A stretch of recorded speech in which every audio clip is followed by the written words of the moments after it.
আসসালামু আলাইকুম প্রিয় শিক্ষার্থীবৃন্দ, আশা করি সবাই ভালো আছো। সবাইকে শুভেচ্ছা জানিয়ে আমি আজকে আমার প্রথম আলোচনা শুরু করছি। আজকে সর্বপ্রথম আমার ভিডিও টিউটোরিয়ালটা আমি টেন্স স্ট্রাকচার নিয়ে একটু আলোচনা করব।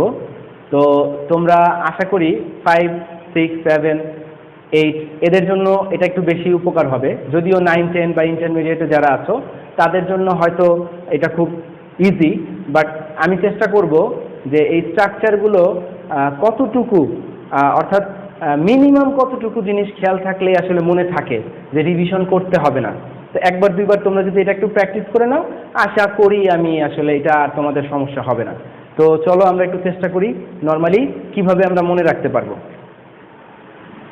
সর্বপ্রথম আমি যদি বলি, টেন্স যখন আমরা পড়তে যাই বা আমরা যখন শিখতে যাই, তখন আমরা একটা টেন্সের স্ট্রাকচার হিসেবে যখন আমরা বলি, যদি আমরা যাই প্রেজেন্ট টেন্সে,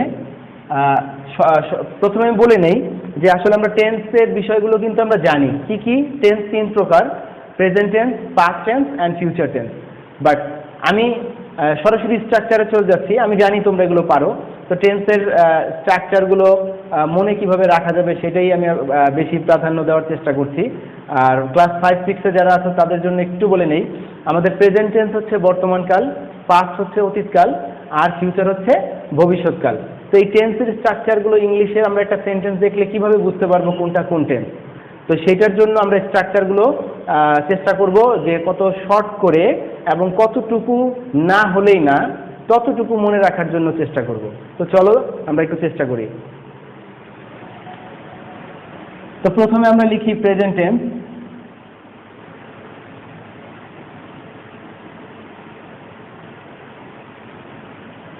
প্রেজেন্ট টেন্স নিয়ে যদি কথা বলি, সর্বপ্রথম আমরা যদি আসি ইনডিফিনিট টেন্সে।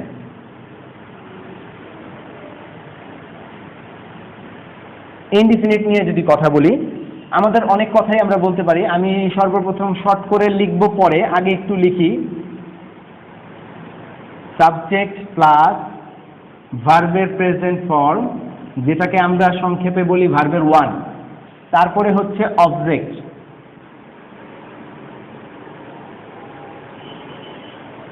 Plus extension. এখন কথা হচ্ছে সেন্টেন্সের মধ্যে এই যে সাবজেক্ট, ভার্ব, অবজেক্ট, এক্সটেনশন, এগুলো সবগুলোই কিন্তু মনে রাখতে হয় না একটা টেন্স চিনতে গেলে। তবে হ্যাঁ, একটা সেন্টেন্স লিখতে গেলে সবগুলোই থাকবে, আবার কখনো কখনো এক্সটেনশন থাকতেও পারে, নাও থাকতে পারে। তবে একটা সেন্টেন্সে সাধারণত সাবজেক্ট, ভার্ব, অবজেক্ট এই 3টা বিষয় থাকে। তো আমি আগে একটু শেষ করি। যেমন কন্টিনিউয়াস, কন্টিনিউয়াসে থাকবে subject, am, is, are plus object plus extension. আচ্ছা, এরপরে আসি আমরা পারফেক্ট টেন্সে।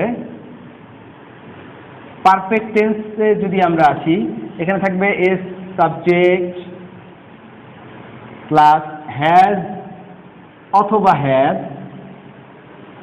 ও ও আচ্ছা আচ্ছা, সরি, আমি একটা জিনিস মিস করেছি। সেটা হচ্ছে এখানে আমাদের ভার্বের ফর্মটা দিতে আমরা ভুল করেছি। সেটা হচ্ছে আমাদের এখানে ভার্ব প্লাস আইএনজি হবে। আচ্ছা, আমি আমি আমি আরেকবার চেষ্টা করছি, এটাকে আরেকবার লিখে দিচ্ছি। আমাদের এটা মিস হয়েছিল।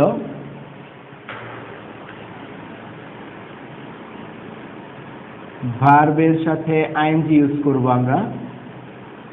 তারপরে হচ্ছে অবজেক্ট প্লাস এক্সটেনশন। আচ্ছা, তারপরে এখানে হচ্ছে হ্যাজ, হ্যাভ, ভার্বের 3 অর্থাৎ ভার্বের পাস্ট পার্টিসিপল ফর্ম। তারপরে হচ্ছে অবজেক্ট এক্সটেনশন। এরপর হচ্ছে পারফেক্ট কন্টিনিউয়াস। আমরা আচ্ছা একটু সংক্ষেপ করে লিখি, যদিও উপরে ইনডিফিনিট এবং কন্টিনিউয়াস বানানটা দেওয়া আছে। পারফেক্ট কন্টিনিউয়াস, এখানে হচ্ছে সাবজেক্ট প্লাস হ্যাজ বিন অথবা এখানে হ্যাভ বিনও হতে পারে, সেটা আমাদের সাবজেক্ট বুঝে, পার্সন বুঝে, নাম্বার বুঝে, সাবজেক্ট কোন, পার্সন কোন, নাম্বার সেটা দেখে আমরা ওটা লিখব। ভার্বের সাথে আইএনজি হবে প্লাস অবজেক্ট প্লাস এক্সটেনশন। আচ্ছা, এখানে আমি মূলত প্রেজেন্টের চারটা ফর্ম লিখে ফেলেছি। আসলে আমি একটু সংক্ষেপ কিভাবে আসলে মনে রাখতে হবে সেটাই আমি বোঝানোর চেষ্টা করব, তোমরা একটু মনোযোগ দিয়ে খেয়াল করবা। আমি একটু ডাস্টারটা ইউজ করব, সেটা তোমরা একটু খেয়াল করে দেখো। আমাদের এখানে একটা সেন্টেন্স যখন আমরা শুরু করতে যাই, আমরা জানি সাবজেক্ট থাকে, বিশেষ করে অ্যাসার্টিভ সেন্টেন্সের কথা যদি বলি, সাবজেক্ট থাকবে, তারপর হচ্ছে ভার্বের ওয়ান, এরপর অবজেক্ট, এক্সটেনশন। কোনো সেন্টেন্সে এক্সটেনশন থাকে, কোনো সেন্টেন্সে এক্সটেনশন থাকে না। এখন আরেকটা বিষয় বলবো, একটু ভালো করে খেয়াল করবো। আমি যে বলছিলাম কতটুকু মনে থাকলেই আমাদের কি হবে, আমাদের স্ট্রাকচারগুলো মনে রাখতে পারবো।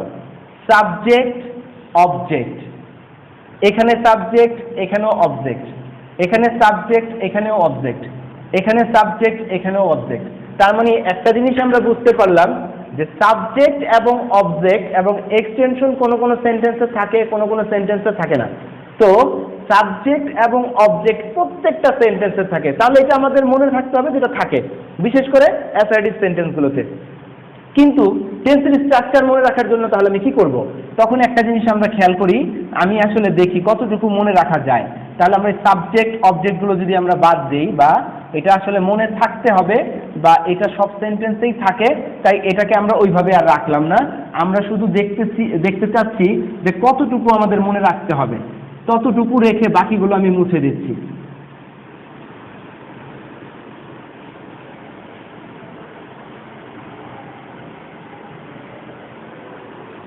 আচ্ছা, এবার একটা জিনিস লক্ষ্য করো, তাহলে বুঝতে পারবা।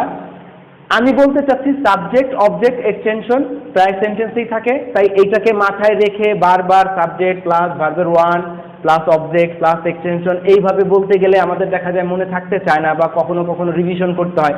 তোমরা শুধুমাত্র একটা জিনিস খেয়াল করো, কোন সেন্টেন্সে যদি আমি দেখি ভার্বের ওয়ান আছে, তাহলে আমি বুঝে ফেলবো এটা প্রেজেন্ট ইনডিফিনিট টেন্স। আমার মনে হয় তোমরা দেখতে পাচ্ছ। আমি আবার আরেকবার বলি, ভার্বের প্রেজেন্ট ফর্ম মানে ভার্বের ওয়ান যদি থাকে, আমরা বুঝতে পারবো প্রেজেন্ট ইনডিফিনিট টেন্স। কোন সেন্টেন্সে যদি দেখি এম, ইজ, আর এর সাথে ভার্বের সাথে আইএনজি যুক্ত আছে, তাহলে বুঝবো সেটা প্রেজেন্ট কন্টিনিউয়াস টেন্স। যদি দেখি হ্যাজ এবং হ্যাভ যে কোনো একটা থাকবে, আর ভার্বের যদি থ্রি বা পাস্ট পার্টিসিপল ফর্ম হয়, তাহলে সেটা বুঝবো আমরা প্রেজেন্ট পারফেক্ট টেন্স। যদি দেখি হ্যাজ বিন অথবা হ্যাভ বিন, এর সাথে ভার্বের সাথে যদি আমরা দেখি আইএনজি আছে, তাহলে আমরা বুঝবো সেটা প্রেজেন্ট পারফেক্ট কন্টিনিউয়াস। তো আমি প্রেজেন্টের চারটা ফর্ম বললাম, এখন বাকিগুলো সব তোমরাই পারবা। কিভাবে একটু লক্ষ্য করলেই বোঝা যাবে। খেয়াল করে দেখো, আমি প্রেজেন্টের কথা বলে দিলাম, এখন প্রেজেন্টের পরে পাস্ট বলবো, তারপরে ফিউচার বলবো। যদি পুরোপুরি একটু খেয়াল করতে পারো, তাহলে আমি আশা করি তোমাদের এখনই শেষ হয়ে যাবে। সেটা হলো, লক্ষ্য করে দেখো, ভার্বের ওয়ান হলে প্রেজেন্ট ইনডিফিনিট হয়, তাহলে আমরা এখানে লিখলাম ভার্বের টু। সাবজেক্ট, অবজেক্ট, এক্সটেনশন সেন্টেন্সে থাকবে, আবার এক্সটেনশন কখনো থাকবে কখনো থাকবে না, কিন্তু সাবজেক্ট আর অবজেক্টটা থাকে। এইটাকে নিয়ে এত টেনশনের কিছু নাই। আমাকে টেন্স ধরতে গেলে আমাকে ভার্বের স্ট্রাকচার বা ভার্বের গঠনটা দেখতে হবে। তাহলে এখানে ভার্বের টু হলে বুঝবো সেটা পাস্ট টেন্স হয়ে যাবে। আমি এখন পাস্ট টেন্সে যাওয়ার জন্য জাস্ট কতটুকু চেঞ্জ করলে আমরা বুঝতে পারবো সেটাই চেষ্টা করছি দেখানোর জন্য। আমি যদি পাস্ট টেন্সের কথা বলি, ভার্বের টু লিখলে হয়ে গেল পাস্ট ইনডিফিনিট টেন্স। এইখানে এসে শুধু এই যে এইটুকের জায়গায় তোমরা শুধু ওয়াজ ওয়ার লিখে দিবা, ওয়াজ অথবা ওয়ার, হয়ে গেল আমাদের পাস্ট কন্টিনিউয়াস। এইখানে পাস্ট পারফেক্টে শুধুমাত্র হ্যাজ অথবা হ্যাভ, এইটুকের জায়গায় শুধুমাত্র তোমরা হ্যাড বসিয়ে দিবা, হয়ে যাবে পাস্ট পারফেক্ট টেন্স। আর এখানেও ঠিক একই, এই যে হ্যাজ এবং হ্যাভ এই দুইটার জায়গায় তোমরা শুধু হ্যাডটা বসিয়ে দিবা। একটু লক্ষ্য করলেই বুঝতে পারবা যে কতটুকু পরিবর্তনের কারণে আমি টেন্সটাকে খুব ইজিলি ধরতে পারবো।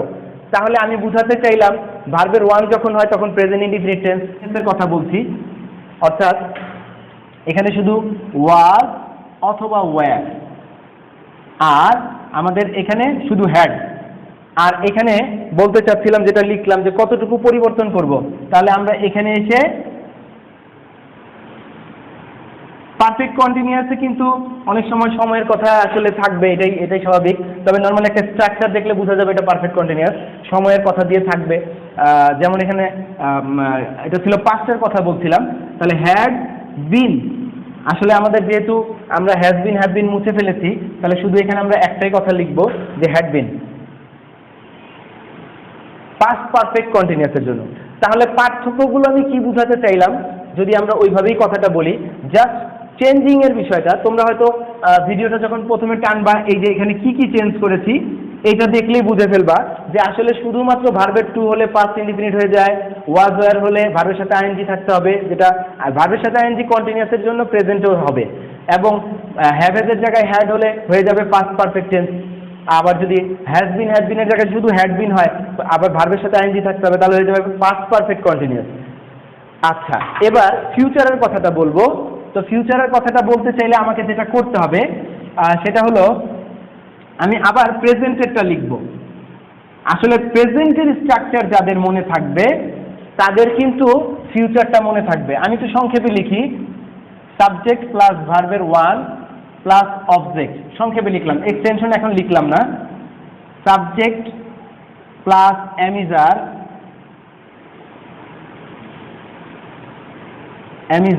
প্লাস অবজেক্ট, আবার সাবজেক্ট প্লাস হ্যাজ অথবা have verb three plus object, আবার সাবজেক্ট প্লাস হ্যাজ বিন অথবা হ্যাভ বিন। এখন প্রেজেন্টেরটা আবার লিখলাম, কেন? যার প্রেজেন্টের স্ট্রাকচারটা মনে থাকবে, আমি চেষ্টা করছি, হয়তো বোঝা নাও যেতে পারে, অনেক সময় আমি লেখার সামনে হয়তো চলে আসি, আমি পরবর্তীতে সরে গিয়ে হয়তো আমি চেষ্টা করব বোঝানোর জন্য। আচ্ছা, বলতে চাচ্ছিলাম প্রেজেন্টের যে স্ট্রাকচারটা ছিল প্রথমেই লিখেছিলাম এইটা, জাস্ট এইটা। এখন যদি আমি প্রেজেন্টের কতটুকু পরিবর্তন করলে এটা ফিউচার আমি করতে পারবো, তো ফিউচার বানানোর জন্য আমি জাস্ট দেখাচ্ছি, এটা আলাদাভাবে মুখস্থ করার কিছু নাই।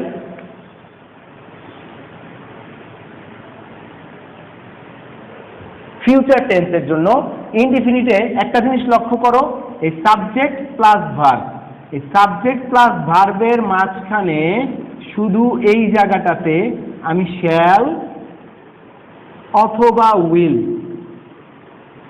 বসিয়ে দিলাম। ঠিক এখানে ফিউচারে কিন্তু অক্সিলারি ভার্ব হিসেবে অ্যামিজার হবে না, ওয়াজ ওয়্যারও হবে না, কারণ অ্যামিজারটা কন্টিনিউয়াস হয় প্রেজেন্টের জন্য আর ওয়াজ ওয়্যারটা হয় পাস্টের জন্য। তাহলে ফিউচারে কি হবে? ফিউচারের জন্য রাখতে হবে বি। আচ্ছা, তাহলে বলতে চাচ্ছিলাম প্রেজেন্ট পারলেই ফিউচার পারা যায় কিভাবে? মনে রাখতে হবে ফিউচার মানেই হচ্ছে শ্যাল আর উইলটা আমরা ইউজ করব, ব্যাস। অর্থাৎ আমি বলতে চাচ্ছি এই যে সাবজেক্ট আর ভার্বের মাঝখানে এখানে যেহেতু অ্যামিজার ছিল, এখানে শুধু আমরা বি বসাবো ফিউচারের জন্য, আর শ্যাল উইল প্রত্যেকটা সাবজেক্টের পরেই শ্যাল উইল। এখানেও ঠিক একই অবস্থা, শুধু এই জায়গাটায় আমি শ্যাল অথবা উইল বসিয়ে দিলেই আমাদের স্ট্রাকচার হয়ে যাচ্ছে, তাহলে আলাদা করে মুখস্থ করা লাগতেছে না। তাহলে এখানে হচ্ছে শ্যাল অথবা উইল। তাহলে যেটা আমি বলতে চাচ্ছি, প্রেজেন্ট যারা পারে শুধু কন্টিনিউয়াসের এই এম ইজ আরটাকে বাদ দিতে হবে, জাস্ট এতটুকু বাদ দিতে হবে। এই এম ইজ আর এর জায়গায় আমরা শুধু বি কথাটা বসাবো, বি কথাটা বসাবো, সেটা হচ্ছে এই। আর শ্যাল উইল এই জায়গাটাতে থাকবেই, অর্থাৎ সাবজেক্টের পরেই শ্যাল উইল, সাবজেক্টের পর শ্যাল উইল, শ্যাল উইল, প্রত্যেকটাতে শ্যাল উইল।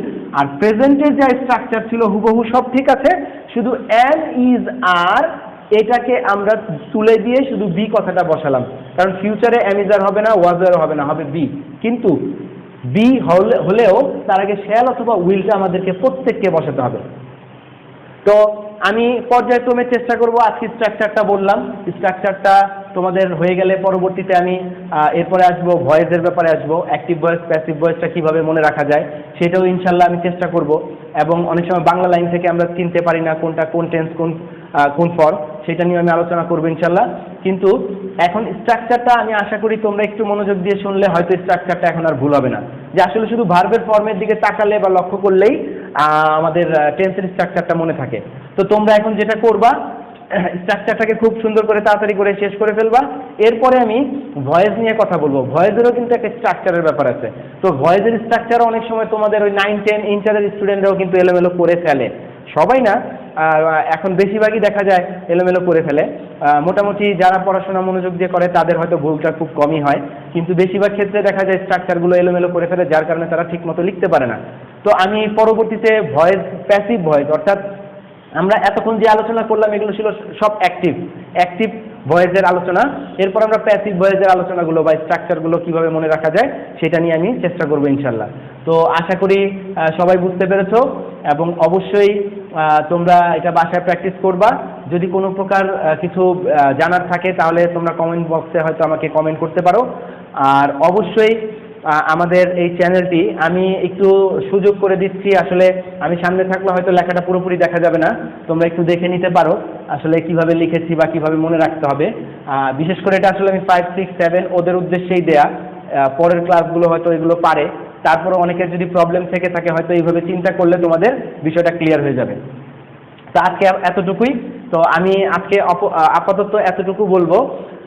তোমরা অবশ্যই আমাদের এই চ্যানেলটির সাথে থাকবে, অবশ্যই আমাদের চ্যানেলটি সাবস্ক্রাইব করে রাখবে এবং সেই সাথে শেয়ার করবে তোমাদের ফ্রেন্ড সার্কেলদের সাথে এবং রিলেটিভদের সাথেও, যারা পড়াশোনার সাথে এখনও কন্টিনিউয়াসলি পড়াশোনায় আছে তাদেরকে শেয়ার করবা। এবং অবশ্যই আমাদের বেল আইকনটা প্রেস করে রাখবা, যেন আমরা যখনই কোনো ভিডিও বা টিউটোরিয়াল আপলোড করব সাথে সাথে তোমরা যেন পেয়ে যাও। তো সবার সুস্থতা কামনা করে এখানে শেষ করছি। আল্লাহ হাফিজ।